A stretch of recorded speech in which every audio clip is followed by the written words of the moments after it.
Duterte para sa kanyang official state visit doon. Kabilang sa mga aktibidad ni Pangulong Duterte sa naturang bansa ay ang pakipagpulong nito kay Russian President Vladimir Putin at Prime Minister Dmitry Medvedev. At nakatakda rin po siyang humarap ang ating pong Pangulong Duterte sa Filipino community doon. Mula sa Moscow, Russia, may report o live report si Rocky Ignacio. Rocky? Ng Pilipinas at Russia ang kooperasyon sa larangan ng political, security, people-to-people exchange at ekonomiya. Dumating si Pangulong Rodrigo Duterte kasama ang kanyang delegasyon, ang partner na si Ms. Hanela Tabansenya at anak na si Veronica o Kitty sa Moscow kagabi. Itinuring ni Pangulong Duterte na mahalaga ang pagpapatibay ng tulungan sa Russia sa panahon na kailangan ng Pilipinas ang dagdag oportunidad sa mga Pilipino. Inaasahan ang pagkakaroon ng kasunduan mula sa magiging pulong ni Pangulong Prime Minister Dmitry Medvedev at President Vladimir Putin. Nauna na nagkausap ang Pangulo at Medvedev sa naganap na ASEAN Summit sa Laos at kay Putin noong nakarang APEC Summit sa Peru. Bukod sa paggagawad ng honorary doctorate degree kay Pangulo ng Moscow State Institute of International Relations o MGIMO University, magkakaroon rin ng pagkakataon ng Pangulo na makausap ang Filipino community dito. Una nang tiniyak ng Pangulo sa programa nito mula sa masa para sa masa na tutulungan niyang makauwi ang may 100 Pilipino dito sa Russia. At sa kasalukuyan ay may mahigit 500 Pilipino ang nandito sa Russia. Nauna nang sinabi ng Pangulo na hindi dapat palamasin ang mga ganitong uri ng pagkakataon para sa kapakanan ng mga Pilipino. Git pa ni Pangulong Duterte, ang opisyal na pagdalaw niya sa Russia ay bahagi pa rin na isinusulong na independent foreign policy para pagandahin ang economic cooperation ng Pilipinas mula sa iba pang tradisyonal na kaibigang bansa kung saan limitado umano ang oportunidad. Mula sa Moscow, pupunta rin ang Pangulo sa St. Petersburg para sa isang business forum. At kung kahapon po dumating kami dito, ang klima ay medyo nasa 17 or 18 degrees Celsius. Ngayon po ay biglang bumabaksak rin ang temperatura sa 4 hanggang 5 degrees Celsius. Kaya tayo ng malamig na klima ng panahon. At dito rin po ay alas 12 pa rin ng hating gabi, mataas pa rin ang araw at didilim ng konti pero pagdating po ng alas 4 ng madaling araw, muli na naman po agad magliliwanag. At bukas nga po ay inaasahan na ang mga aktibidades ni Pangulong Rodrigo Duterte bilang opisyal na pagsisimula ng kanyang opisyal na pagdalaw dito sa Moscow, Russia. Nag-uulat mula sa Moscow, ako po si Rocky Ignacio para sa PTV News. Okay, maraming salamat Rocky Ignacio. Ingat kayo dyan. Nasa 300 negosyante ang kasama ni Pangulong Duterte sa pagbisita niya sa Russia. Target daw nilang dagdagan ang halaga ng kalakalan sa pagitan ng Pilipinas at Russia. Inaasahang lalagdaan din ang ilang kasunduan tungkol sa defense. Para sa detalye, uma-action live mula Moscow, Russia, si Naomi Dairit. Naomi? Maricel, pasado alas 11 ng gabi o alas 4 ng madaling araw, oras dyan sa Pilipinas, nang dumating si Pangulong Duterte dito sa Vnukovo Airport sa Moscow, Russia. Sa kanyang pagdating ay binigyan ng red carpet welcome si Pangulong Duterte kasamang iba pang membro ng kanyang delegasyon. Sa ngayon ay magkakaroon muna ng private time ang Pangulo ngayong Martes bago simulan ang kanyang official activities bukas. Una makakapulo ng Pangulo si Russian Prime Minister Dmitry Medvedev sa isang bilateral meeting. Susundan ito ng wreath-laying ceremony sa Tomb of the Unknown Soldier dito pa rin sa Moscow. Sa Huwebes naman ay mangyayari ang restricted meeting ni Pangulong Duterte sa kanyang idol na si President Vladimir Putin. Inaasahang babalangkasin ang mga kasunduang kaugnay ng pagpapalakas ng sandatahang lakas. Nauna nang ipinahayag ng Pangulo na nais niyang bumili ng Russian precision-guided bombs na magagamit panlaban sa mga terorista. Kasunod ito ng pagpapatigil ng US sa pagbebenta ng armas sa Duterte administration sa gitna ng alinlangan sa issue ng extrajudicial killings sa bansa. Maricel, magiging highlight din ng trip ng Pangulo ang paglagda ng kasunduan tungkol sa trade and investments. Nasa 300 negosyante ang kasama ng Pangulo at target nilang dagdagan ang nasa $226 million na halaga ng negosyo lang sa pagitan ng Pilipinas at Russia noong nakaraang taon. Maricel, mamaya naman ay magkakaroon ng press briefing si Philippine Ambassador to Moscow, Carlos Soreta, at mga alas 10 ng umaga yan dito sa Moscow at inaasahang magbibigay siya ng mga iba pang detalye tungkol sa activities ni Pangulong Duterte para sa kanyang 4-day official visit dito sa Moscow. Maricel? Maraming salamat, Naomi Dairi. Umapela si Senador Laila de Lima kay Senate President Coco Pimentel na payagan siyang magawa ang kanyang tungkulin bilang senadora kahit nasa loob ng piitan. Kabilang na dito ang payagan siyang makadalo sa ilang mahalagang sesyon sa Senado. Nagbabalik si Eunice Samonte. Pasado 10 ng umaga, tumating sa Campo Crame ang tinaguriang Magnificent Seven ng Kongreso. Ito ay upang bisitahin at kamustahin si Senadora Laila de Lima sa kanyang piitan sa PNP Custodial Center. Ang mga mambabatas ay kinabibilangan ni Albay Representative Edsel Lagman, Caloocan Representative Edgar Erice, Capiz Representative Emmanuel Billones, Akbayan Representative Tomasito Villarin, Northern Samar Representative Raul Daza at Magdalo Representative Gary Alejano. Bukod sa nangangayayat na aniya ang senadora, ayon kay Representative Erice, kabilang sa mga natalakay sa loob ng piitan ay ang lagay ng kalusugan ng senadora, mga kahilingan nito at ang issue sa West Philippine Sea. Kung napapayagan na atin ng birthday, napapayagan na umattend ng mga important family occasions, pwede rin occasionally, huwag lang yung araw-araw na pagdalo sa session. Siguro may mga voting na importante, may mga issues na pag-usapan, siguro dapat payagan ng korte. Bukod aniya sa pinadalang apela ng senadora kay Senate President Coco Pimentel, nais ni Senator Laila de Lima na pahintulutan siyang makadalo sa mga mahahalagang sesyon ng Senado bilang karapatan ng isang halal na opisyal. Samantala, matapos ang kanilang pagpupulong na tumagal rin halos ng 1 oras, hinimok naman ni Magdalo Representative Gary Alejano si Pangulong Rodrigo Duterte na ipaglaban at maging bukal sa sigalot ng West Philippine Sea. Bakit hindi tayo mag-assert? No? Yung iba nga, na niremind lang tayo dun sa human rights issue, nagwawala na yung Pangulo eh. Ditong tenrete na tayo ng war, bakit walang sinabing Pangulo at wala tayong magawa? Nilinaw naman itong nais lamang nilang alamin ang kondisyon ng senadora matapos ang halos 4 na buwang pagkakabilanggo at upang mapag-usapan ang ilang usaping may kinalaman sa ating bansa. Matatandaang nauna na naglabas ng ruling ang Korte Suprema na nagbabawal sa mga nakadetining mambabatas na dumalo sa mga sesyon at pagdinig, ngunit apela ng senadora, hindi pa aniya siya convicted at mayroon pa rin siyang obligasyon na gampanan ang kanyang tungkulin bilang opisyal na halal ng taong bayan. Umani ng iba't ibang reaksyon mula sa mga senador ang banta o manong gyera ng China hinggil sa issue ng West Philippine Sea. Samantala, tiniyak naman ni Foreign Affairs Secretary Alan Peter Cayetano na prioridad niya ng DFA ang kapakanan pa rin at pagtulong sa mga overseas Filipino workers o OFW. May report si Joy Gumatay. Umalma ang ilang senador sa di-umano'y bantang gyera ng China laban sa Pilipinas matapos ang naganap na bilateral consultative mechanism patungkol sa pinag-aagawang teritoryo. Suportado ni Senador Panfilo Lacson ang suwestyon ni Senior Associate Justice Antonio Carpio na ilapit sa United Nations ang naturang issue sa paghahain ng isang diplomatic protest. Ayon sa mambabatas, nakakaalarma ang posibilidad na ito, gayong malinaw naman sa arbitral ruling na pasok sa Philippine Economic Zone ang mayamang West Philippine Sea, partikular ang Recto Bank na balaksan ng pagkuna ng langis ng pamahalaan. Well, Justice Carpio is right, no? Na dapat bring up ito sa attention ng United Nations. After all, China is a member pa nga as ng Security Council. Diba? Friendship should be based on goodwill. No? Hindi pwedeng yung magkakaibigan nagte-threaten. Diba?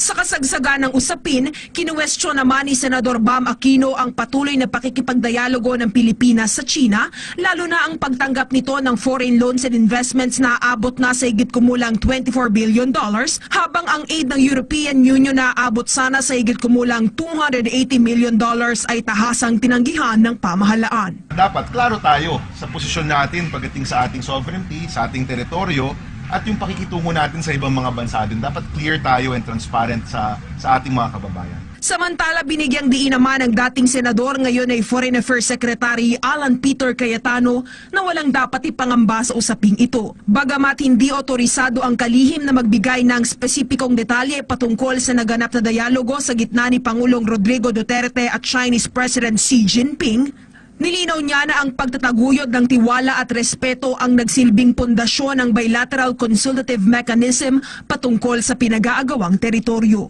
You have to look at the context. the context was about conflict resolution. So the context was not threatening each other that we'll go to war. The context is how do we stabilize the region and how do we prevent conflict. Tiniyak naman ni Secretary Cayetano na prioridad ng administrasyon na protektahan ang bawat sulok ng ating teritoryo at panatiliin ang pambansang seguridad sa paraang naaayon sa sitwasyon ng Pilipinas at China. Para sa PTV News, Joy Gumatay. Kinuwento naman ng Chinese Foreign Ministry ang kanilang bersyon ng pag-uusap ni Pangulong Duterte at Chinese President Xi Jinping. Sa nasabing pag-uusap daw ay nagkasundo ang dalawang bansa na lalong paigtingin ang komunikasyon sa isa't isa, lalo na sa mahalagang issue. Hindi nabanggit dito ang sinasabing pagbabanta ng gyera ng China sa Pilipinas. Handa naman ang China na makipagtulungan sa Pilipinas para maresolba ang anumang sigalot sa mapayapang paraan na pwedeng magresulta sa mas lalong paglalim ng relasyon ng dalawang bansa. Hinimok naman ni dating Foreign Affairs Secretary Albert Del Rosario si Pangulong Duterte na sundin ang payo ni Justice Antonio Carpio kaugnay ng umano'y pagbabanta ng China sa Pilipinas. Ayon kay Del Rosario, dapat maghain ng protesta ang Pilipinas sa United Nations. Labag daw kasi sa charter nito ang pagbabanta ng China. Kailangan na rin daw magsanib puwersa sa pagpapatrolya ang Amerika at Pilipinas sa ating exclusive economic zone. Ito raw ay para masigurong mabantayan ang ating teritoryo. Ibinasura ng Office of the Ombudsman ang hiling na makapagpiyansa ng tinaguriang pork barrel scam queen na si Janet Lim Napoles. Iginiit ng special prosecutor na may matinding ebidensya sila para tanggihan ang hiling ni Napoles. Hinimok din ng special prosecutor ang Supreme Court na katigan ang kanilang denial of bail dahil wala namang naging grave abuse of discretion sa inilabas na desisyon. Bago ito, 2 beses nang umapila si Napoles na makapagpiyansa. Ngunit lahat ito ay hindi pinayagan ng Ombudsman. Kaya iniakyat niya ito sa Korte Suprema noong buwan ng Nobyembre ng nakaraang taon. Bunsod ng sunod-sunod na reklamo kaugnay sa pagpapatupad ng Anti-Distracted Driving Act, iminungkahi ni Senator Tito Soto sa Senate Committee on Public Services na pag-aralan munang muli ang Implementing Rules and Regulations o IRR nito, kasabayan ng panawagan ng Senador na ihinto ang implementasyon ng nasabing batas. Tila lumawak raw kasi ang sakop ng batas, lalo na sa aspeto ng line of sight. Parang na-expand masyado yung batas na gusto naming ipasa. Sina dating Senador Jinggoy Estrada, Bong Revilla at Serge Osmeña ang mga author ng Anti-Distracted Driving Act na nakafocus sa paggamit ng cellphone at iba pang electronic devices habang nagmamaneho. Pero kaya raw nagkakaproblema sa implementasyon ng batas ay dahil naiba na ang sakop ng IRR base sa ipinasa ng Kongreso kumpara sa ipinapatupad ngayon. We did not intend the law to be that way. Ipinahihinto rin ni Senador J.V. Ejercito ang pagpapatupad ng batas. Mukhang hindi raw kasi naiintindihan ng mga opisyal ang pakay ng Anti-Distracted Driving Act. Ginawa raw nila itong komplikado, samantalang ang hindi lamang paggamit ng cellphone habang nagmamaneho ang laman ng batas. Paniwala naman ni Senador Richard Gordon, naging OA na raw ang pagpapatupad ng batas. I think that's OA. Sobra na yun. Yung Rosario hindi naman nakakagulo yan. Ang IRR is the most abused thing in this country. They make law, they change the law. Dapat yan binireview. Paniwala naman ni Senador Bam Aquino, kaligtasan ng taong bayan ang pangunahing layunin ng ipinasang batas. Kaya't mas magandang sundin na lamang muna ito. Posible raw kasing nasa adjustment period pa ang pagpapatupad nito ng mga otoridad. Right now, I think for the safety of our people, mahalaga na sumunod tayo sa batas. Yung kahit anong batas na bago naman, may adjustment period talaga yan. No? Let's give it a chance. No? Let's give it a chance to be implemented properly. At the same time, no, we call on the different officials na maging reasonable din dun sa mga dun sa kanilang pag-implement ng batas. Kinwestiyon ng ilang kongresista ang Land Transportation Office at Land Transportation Franchising and the Regulatory Board LTFRB sa sinagawang House Inquiry kaugnay sa pagpapatupad sa Anti-Distracted Driving Act. Kabilang sa pinag-usapan sa pagdinig ay ang pag-ban sa mga religious items sa mga dashboard ng mga sasakyan. May report si Marita Moare. Kinwestiyon ng House Committee on Transportation ang Land Transportation Office at ang Land Transportation Franchising and Regulatory Board ang pagpapatupad nila ng Anti-Distracted Driving Act. There's a law that requires that a law is effective when it is published in a newspaper of general circulation. Ayon kay Congressman Cesar Sarmiento, Chairman ng Transportation Committee, na hindi muna dapat ipinatutupad ang batas, lalo pat hindi pa naisasagawa ang isang intensive information and education campaign na nasasaad sa Section 7 ng Republic Act 10913. It would be unfair sa public because under the law it's very clear na that requires information and education campaign for a period of 6 months from the effectivity of the act. Now, since the implementing agencies failed to do that, I think it would be unfair for the public na mahuli na hindi nila naintindihan. Partikular na tinukoy sa diskusyon ang mga bagay na ipinagbabawal sa mga dashboard ng sasakyan. Kasama na rito ang mga rosaryo, stuffed toys at signboards para sa mga public utility vehicles. Sinabi ni Congressman Batucabe na dapat linawin ang mga bagay na ito upang hindi malito ang mga tao. Inamin naman ng LTFRB na nagkaroon ng mix-up sa kanilang Joint Administrative Order at ang ADA na siyang nagdulot ng pagkalito. Aminado rin naman si LTFRB Chief Martin Delgra na sang-ayon sa batas, dalawa lamang ang bawal, gadgets at ang paggamit nito. We fully agree and subscribe to the observation of the members of the committee that insofar as the law is concerned, it makes mention only of 2 things. The gadgets that are named in the law and how the driver interacts with those gadgets. Nothing more. So it made no mention anything about any distraction caused about by any object in front of the driver in the line of sight. Nothing there. Para sa PTV News, Marita Muaje. Mga balita naman sa labas ng bansa, United Nations Security Council nagpatawag ng emergency session upang kondinahin ang muling paglulunsad ng ballistic missile ng North Korea at pagbisita ni United States President Donald Trump sa Israel naging makasaysayan. Si Joy Salamatin sa detalye. Humiling ng isang closed-door meeting ang Estados Unidos, Japan at South Korea sa United Nations para pag-usapan ng isa na namang missile test na inilunsad ng North Korea nitong nakaraang linggo. Ito'y kasabay ng pagkondina ng UN Security Council sa naturang missile test na isa na namang paglabag sa 15-member body ng United Nations. Kasunod nito, patuloy na minomonitor ng SOCOR ang sitwasyon at naghahanda na rin sila sa posibleng pag-atake ng North Korea. Naunang kinumpirma ng Pyongyang ang naturang missile test na umabot sa 500 kilometro bago bumagsak sa Pacific Ocean. Ayon sa media report mula sa NOCOR, may kakayahan ng missile test na makaabot sa Japan at sa ilang military base ng Amerika. Naging makasaysayan naman ang pagbisita ni United States President Donald Trump sa Israel. Ito'y dahil si Trump lamang ang kauna-unahang American President na bumisita sa Western Wall. Kasama niyang nagtungo doon ang may bahay na si First Lady Melania Trump. Liban sa pagbisita sa Western Wall, nakatakda ring makipagpulong si Trump kay Israeli President Reuven Rivlin kung saan hangad nito ang ultimate peace deal sa pagitan ng mga Israelis at Palestinians. Nanindigan si Brazilian President Michael Temer na hindi ito bababa sa pwesto. Ito ay sa harap ng malawakang panawagan ng pagbibitiw nito sa pwesto dahil sa issue ng korupsyon. Iginiit ni Temer na mangangahulugang siya ay guilty kung siya ay magre-resign bilang Pangulo ng Brazil.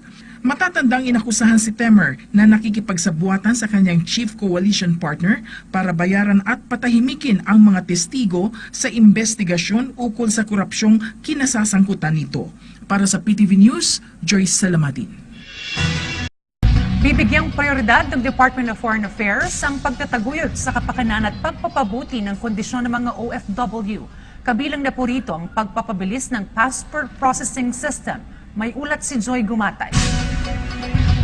Business as usual ang magiging takbo ng Department of Foreign Affairs sa kasagsagan ng 4-day state visit ng Philippine delegation sa Russia kasama si Secretary Alan Peter Cayetano. Sa kauna-unahang flag raising ceremony na pinangunahan ng kalihim, hinimok niya ang mga concerned employees na tutukan ang pagsasagawa ng consultative meeting kasama ang DOLE, OWA, POEA, gayon rin ang mga recruitment agencies at employers ng mga Filipino migrant workers.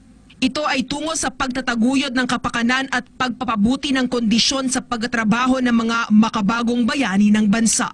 hindi sapat na protected sila, hindi sapat na yung kanilang welfare, pero yung mga pila, yung mga pabalik-balik, o yung malalayo ang consulate, I know there are limitations. Kaugnay nito, inaasahan ng kalihim na maglalatag ng memorandum ang mga Foreign Affairs Legislative Officers para lalong mapabuti ang passport processing system. Naniniwala si Secretary Cayetano na posibleng tanggalin na ang passport appointment scheme, gayon rin lalong mapabilis ang passport release na magagawa sa loob lamang ng ilang araw at hindi na kinakailangan pang abuti ng 1 linggo. While I'm talking to the DBM, use my salary so that we can start right away. Bago tuluyang iwan ng Kongreso, maaalalang naghain si Secretary Cayetano ng panukalang batas na naglalayong magtayo ng isang kagawaran ng mga Filipino migrant workers, ang Department of Foreign Employment, para mas mapalawig ang suporta ng pamahalaan, lalo na sa mga distressed OFWs sa Middle East.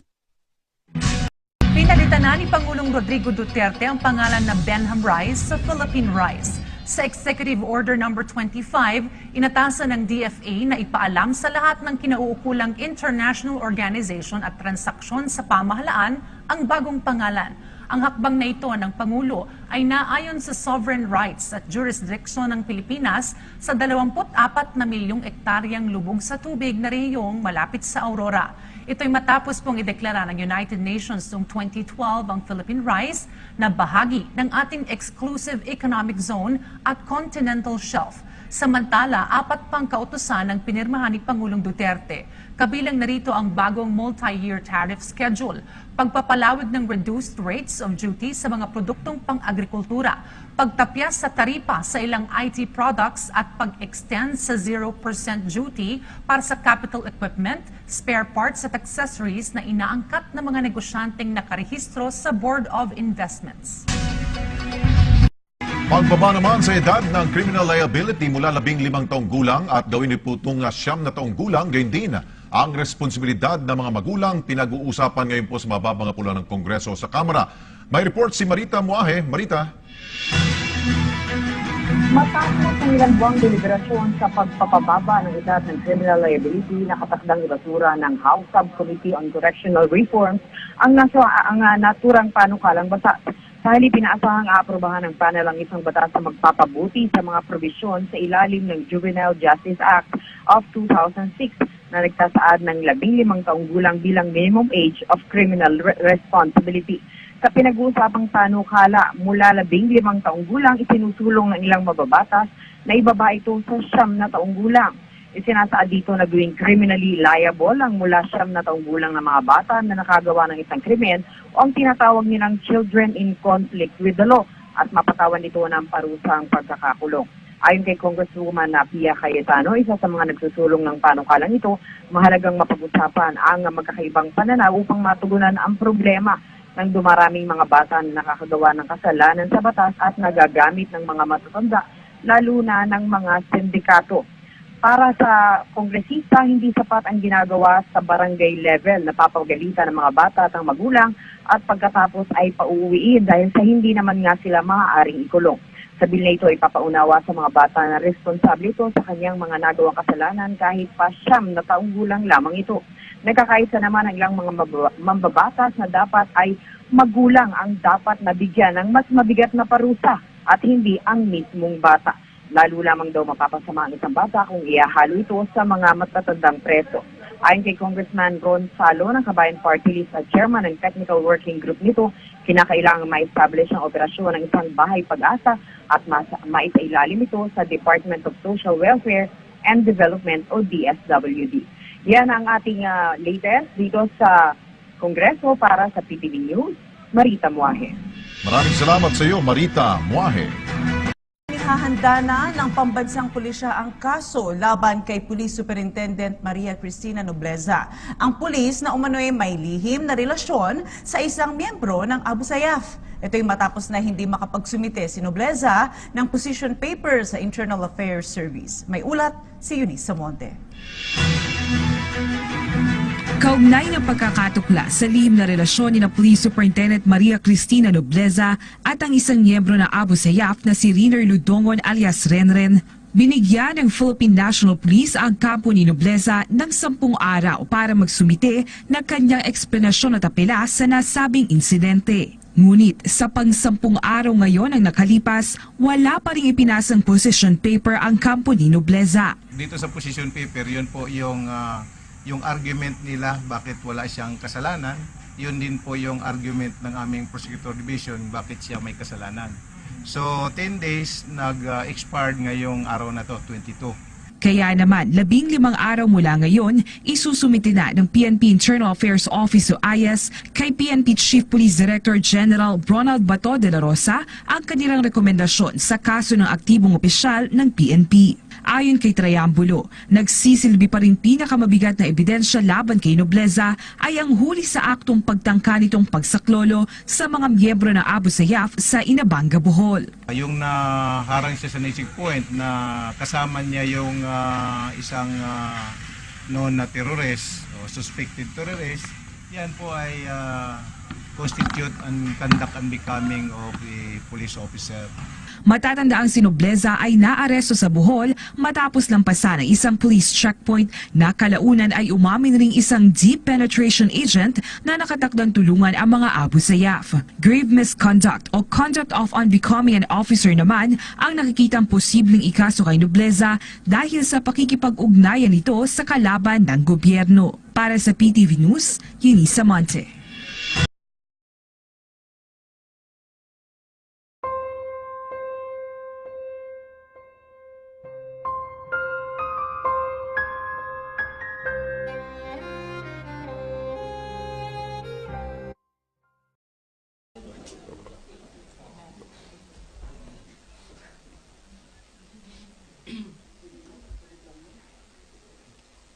Good?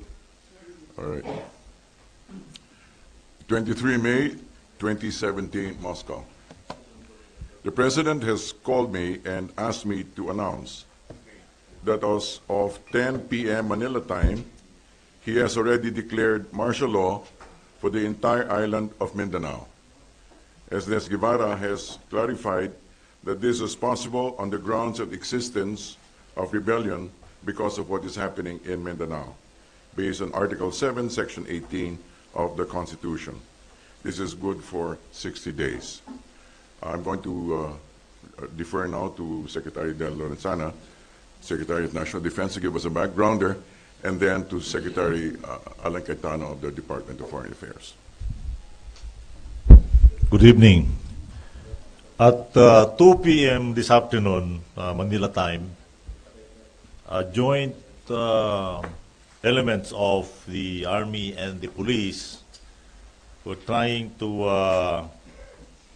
serve a warrant of arrest on Isnilon Hapilon at Barangay Basak, Marutlot in Marawi City when they were met with firefight or firearms, gunfire from the group of Hapilon Isnilon.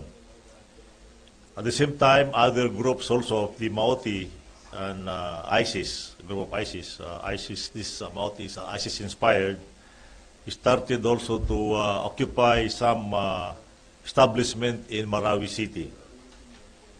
They occupied the Amay Pakpak Hospital. This is a hospital under the DOH, the City Hall, City Jail, and part of the MSU compound. Fight ensued and our troops reacted properly. But as of tonight in the Philippines, they were the Maoti group burned several facilities: the St. Mary's Church, the City Jail, and the Dansalan College. The Maoti fighters still occupy also the main street of Marawi City. It's called the Quezon Street, and 2 bridges leading to the city. As of tonight,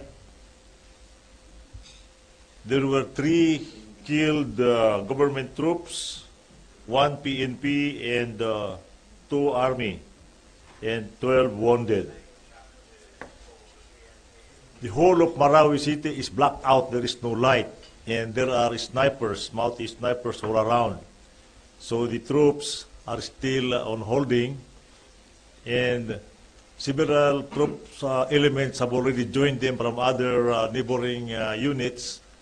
And tomorrow morning, we are bringing in more troops from Zamboanga and Manila. I talked to the commander of the 1st Division, Major General Rolando Bautista, a while ago, just maybe 5 minutes ago, and he gave me this update. Later, I talked to the governor of Lanao del Sur, Governor Adjong, and he also told me the same thing. Now, there are no civilians are roaming around. They are all in their houses, but there were several houses also that were burned surrounding the other facilities that were burned earlier. Now that is all that we can give you at this moment. We are still waiting for other development.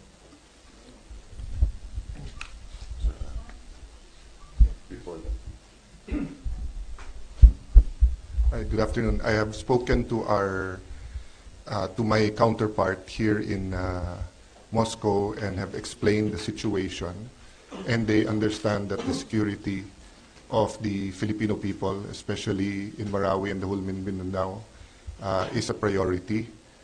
They understand that the presence of President Duterte is essential in the Philippines, but I will be staying behind.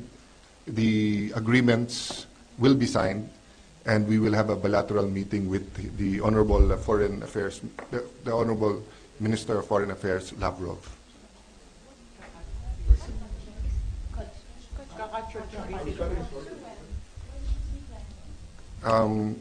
They will announce it, but they are now making arrangements because the President feels that he is needed in Manila as soon as possible. So they will make an announcement, either presidential spokesman or someone else in the cabinet. No? But definitely the agreements will push through, but the President will not be staying until 24th and the 25th. We'll make that announcement later. We will continue to encourage the community in Marawi and in Mindanao to please take all precaution, cooperate with authorities, and stay calm. We were open now to a few questions. Sir, just to fine-tune the declaration, what are the areas in Mindanao that is covered? And It is the entire island of Mindanao. and because of that, what will be the security setup there? The details will be forthcoming. Any other questions? Sir, what about in Manila? Is there a need to declare a state of emergency, considering that there has been declaration before by the PNP chief himself that there's some presence of ISIS in Manila? What the President has done is just to declare only for the island, entire island of Mindanao, including Basilan and Sulu, and Tawi-Tawi. Just a clarification, there are reports that it's an ISIS attack and you're saying it's a Maute group with ASG. What group is behind the attack in Marawi? It is actually Maute Islam ISIS because they are the same. If it's an ISIS attack, does it mean that it has an international backing? I believe so because there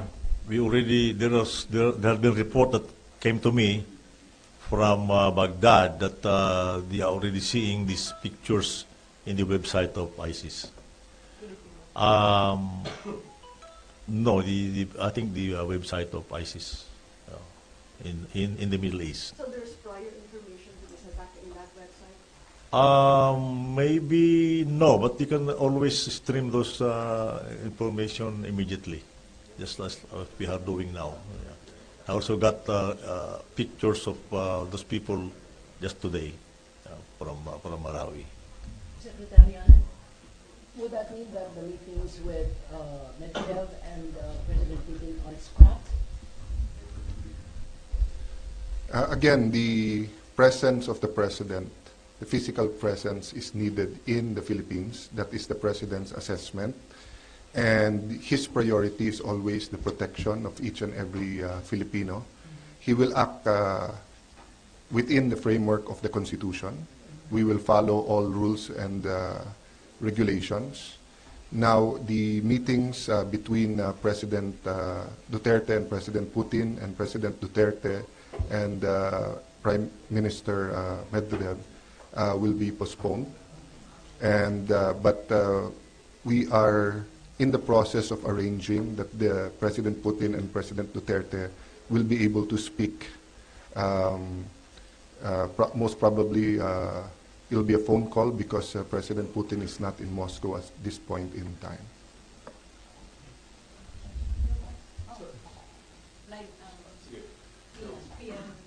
Good afternoon, sir. Good evening na pala. Sir, may magkakaroon po ng forced evacuation sa mga civilian communities para mag-give way po sa possible surgical operations.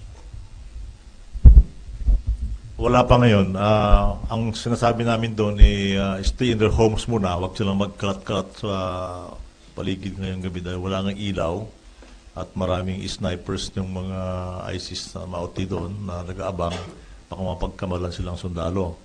At also, the soldiers will also might mistake them to be the enemy. So, stay put muna sa mga bahay nila. And then tomorrow when it's light, so malalaman natin kung ano pang gagawin natin doon. We may require them to get out of the homes or evacuate them, but we will provide the evacuation facilities like transportation para makaalis sila kung magkaroon talaga ng house-to-house fighting dyan sa Marawi.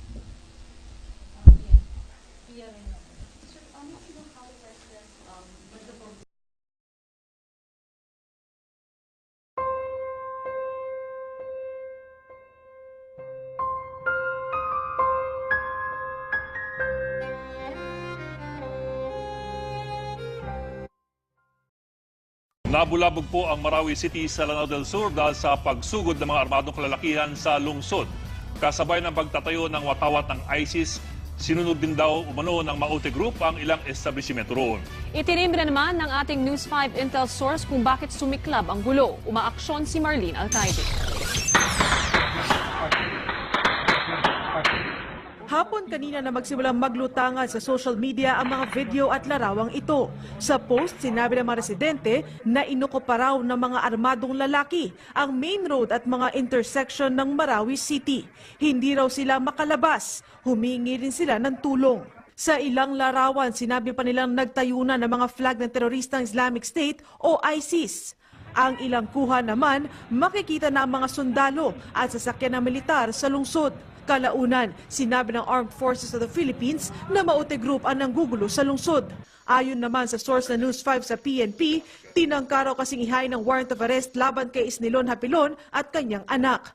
Pero lumaban ang kanilang mga tauhan. Sa isa pang intel source naman na News 5, nasa 400 bandido raw ang puwersa ng Maute sa Marawi na nakibahagi sa panggugulo. Buong gabing nagpapadala ng larawan ang mga kausap namin doon, tulad nila na sinunog raw ang city jail. Pati bangko, kolehiyo, ilang government offices. Sa isang litrato, kita ang isang sasakyan ng PNP na nilagyan ng bandera ng ISIS. Kita rin sa litrato ang isang umano'y miyembro ng ISIS. Marami sa mga ito nakasuot na itim na maluwag na damit na kinikilala sa buong mundo na uniforme na ginagamit ng ISIS. Pakiusap ng mayor ng Marawi, huwag sanang kubkubin ang City Hall. Humingi siya ng dagdag pang puwersa bukod sa aerial support para masawata ang Maute Group. Ang Marawi City ay tinuturing na nag-iisang Islamic City sa buong Pilipinas. People that have claimed that the Maute Group are killing civilians, even teachers. Do you have any information on that? We are also acting on reports of armed men, those occupying the hospitals and those killing civilians. Right now, wala po tayong report niyan, but we are currently coordinating dito sa ating mga LGU. In fact, meron po tayo yung Interagency Task Force Lanao. Sila po yung grupo. This is a multi-sectoral group facilitating this effort to identify po yung mga reports po na ito. So right now, nakafocus po yung military operations natin doon sa high-value target. Okay. Sir, kanina po may mga 3 separate fires ang na-report. Ano po ang sitwasyon ngayon? Kasi marami rin mga reports lumabas na even other buildings were on fire, including the cathedral. Yes, kanina kasi, di ba, nag-launch tayo ng operations kaninang alas 2 so, to neutralize the HBT. Ito yung core group ng Maute. So, yung Maute group, nag-launch sila ng diversionary tactics para linlangin yung government troops natin. But right now, ang ginagawa ng troops natin is they're already occupying vital installations and even yung mga exit points po, no? Yung mga military forces natin in coordination with the PNP. So yun po yung ginagawa natin ngayon para ma-contain po yung situation. Okay. Sir, kanina po sabi nga ni, we had a report that 1 policeman was confirmed dead and 8 soldiers were wounded. Ito pa po is that the latest? Do you have any, can you confirm this information to us? Yes, ma'am. Ito pa rin yung reports namin na nakukuha sa ground. Inaantay pa natin yung reports, no? Ongoing pa kasi yung security operations. In fact, yung mga reinforcement natin ay tumutulong po doon sa mga nasa frontline units natin right now. So, our casualty, as mentioned by General Anyo, is meron tayong 1 KIA, meron po tayong 8 wounded. Okay. Sir, may pinapakita kaming pictures, no? And among them, earlier we saw these men in black, yung mga Maute group.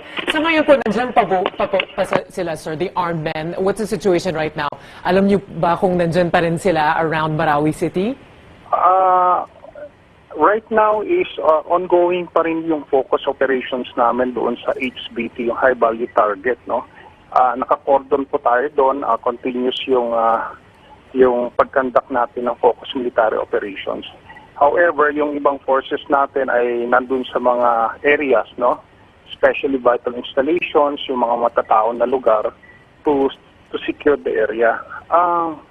Wala na po tayo nakikita ng mga flag yan. In fact, yung mga pinakita po nila ay those are propaganda. Yung mga ibang pictures po doon ay mga old pictures na ginamit. Okay. So right now is we also asking the citizens to help us, no?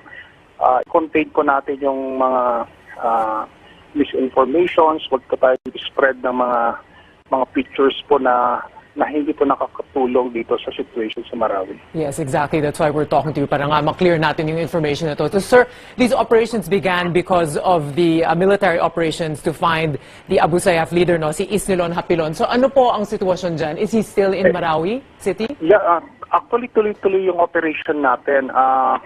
Itong hinahanap natin na high-value target is nanggaling po ito sa mga concerned citizens and communities within the area. So, nung nalaman po namin yung report na yan, so we verified it. We confirm it na meron nga talaga. So, nag-launch tayo ng surgical operations to flush out and destroy the local terrorist group. At ito naman, ginawa nila is nag-conduct sila ng diversionary tactics targeting itong mga vital installations. So, yun po yung ginawa natin ngayon. We are doing our best. We are coordinating with the LGU and the communities to support us, especially in flushing out this remaining local terrorist group in Marawi City. Sir, just to clarify this, HVT or high value target, yan po ba si Isnilon Hapilon? Is that who you're referring to? Yes, ma'am. Ito po, ito yung report natin na nandun siya ngayon, no? And we are still validating it from our counterparts kasi nandun din yung core group ng HBT, no? Especially yung Maute group. Okay. So, ang ginagawa po nila is yung mga kasamahan nila nung na-pin down itong grupo na to. So, merong efforts yung kasamahan nila. Kaya umabot po ng more or less 50 ngayon yung kinonfront ng troops natin. 50 Maute members. More or less 50, opo. More or less 50. And in terms of our military, sir, ilan po naman nandyan? Because we know that reinforcements will be sent. How many in terms of the military? Yes, we have enough troops. We have troops coming from different army units, no? Na nandito sila under the command of the 103rd Infantry Brigade. Yes. So, yes, ma'am. We have enough troops. The military is in control, of course, in cooperation with the LGU. And reinforcements po ay nandun na po sa mga exit points ng Marawi City. Okay. Thank you very much, sir. We really appreciate you speaking with us tonight. We know it's a very busy evening. Stay safe. That was Lieutenant Colonel Joar Herrera. Thank you very much, sir. Now, let me read to you the official statement of Malacanang through presidential spokesperson Ernesto Abella. Quote, "Let us be clear that first and foremost, the president's priority is the nation's interest. He has full confidence in AFP and PNP's management of the situation, and we ask that the residents take all precaution, cooperate with authorities, and stay calm." Unquote. We now speak with security expert Jose Custodio. Good evening, sir, and welcome to CNN Philippines. Good to speak with you. Hello, good evening. Jose, what is your initial reaction to all of this? Of course, it's been quite a day. Well, basically, my reaction here is the fact that we can see here how overstretched sometimes the Philippine military can be in addressing all of the security concerns, especially in Mindanao. Okay, you can see here that they were running after an Abu Sayyaf personality, and next thing you know, they get hit by the Maute group. Okay, so it shows how complicated the situation here is, and also how overstretched, okay, the AFP is in dealing with all of these problems. Yeah. Right. We just spoke to Lieutenant Colonel Joar Herrera, who says that everything is under control, and they do have enough military personnel to handle this. Yes, there are also mentions of this being linked to ISIS, but you say otherwise. Well, basically, it's like saying that the problem here is that the Maute group originated from a local spin-off from the MILF. They're saying that it's a breakaway from MILF, and some were bandits and so on and so forth. Okay, they may be trying to get ISIS support, but it's a different thing to say that they are ISIS. ISIS is a Levant-based organization that has a specific agenda that is attuned towards the conditions of the Middle East, okay? And this group, the Maute group, is a far different organization, okay? It's like saying, for example, that whenever the Abu Sayyaf attacks, it's the Al-Qaeda that's attacking us. No, it's not like that, okay? These are basically just local groups, because there are quite a number of local groups in Mindanao that are armed and poses peace and order problems. Again, the Maute group just happens to be one of the more notorious ones. This is the first time an attack like this has happened in Marawi City. What does this say to you? I mean, they are known, Marawi City is known as the Philippines' Islamic city, and it's home to people of different histories, different beliefs. What does that, this is cause for huge worry, and you can understand why people are thinking that international terrorists are coming into the country. Well, the thing is this, I won't go into the cultural aspect of why is it, or the psychological or the social cultural aspect. What I say basically is the security effect that it will have, okay? Because Marawi City is still a city, okay? And when you have an attack like that, then the government forces will be obligated to defend, to deploy forces to defend that city, or to make the people, the shaken population, feel reassured that the government is there. And what is the effect of that? What does that mean? It means that forces now are withdrawn from other areas and deployed to Marawi. Now, at the same time this is going on, there's an ongoing operation with the against the Abu Sayyaf, okay? That's happening in the Sulu Archipelago and Basilan and parts of Zamboanga, and it entails, and it is involving almost around 7,000 or so AFP personnel. And when you have something like this, it tends to create pressure also to deploy forces in that area. Okay, so other areas then can get stripped of AFP personnel and even PNP personnel. But remember that the Abu Sayyaf and the Maute group are not the only problems. You also have other armed groups in Mindanao, and nationwide you have the CPP-NPA, which is also, doing its own acts of terrorism. So this type of incident, it adds to the pressure on the government to keep control of the situation because if not, then things will really get out of hand. Yes, and to add to that pressure, I've been reading the comments also of netizens. Many are also worried about the timing because President Duterte is not here. He's on an official visit to Russia. What does this say to you? I mean, was this a specific plan of theirs, or should we be more concerned that this is happening at a time when our president is out of the country? Well, basically, for me, it's more on the fact that, for example, even if the president is out of the country, the AFP is still there. Okay, so there's a command setup that takes over when you have the absence of national leaders like that.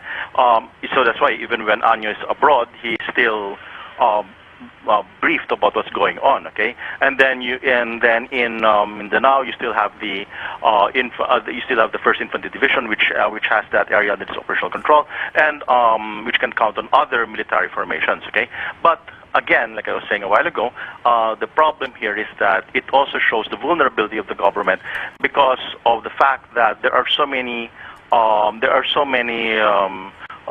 missions that are being assigned to it. Okay, and that is why, for me, the government really has to take stock into what does it really want the AFP to do. Okay, because I mean, there's this talk that even the AFP is going to be involved in the drug war.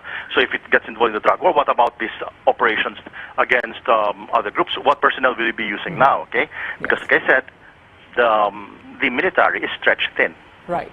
Jose, just a final question. What do we expect to happen now? I mean, obviously, this is a developing story, and we expect that a lot more information will come in tomorrow morning. What do you expect to happen in a situation like this?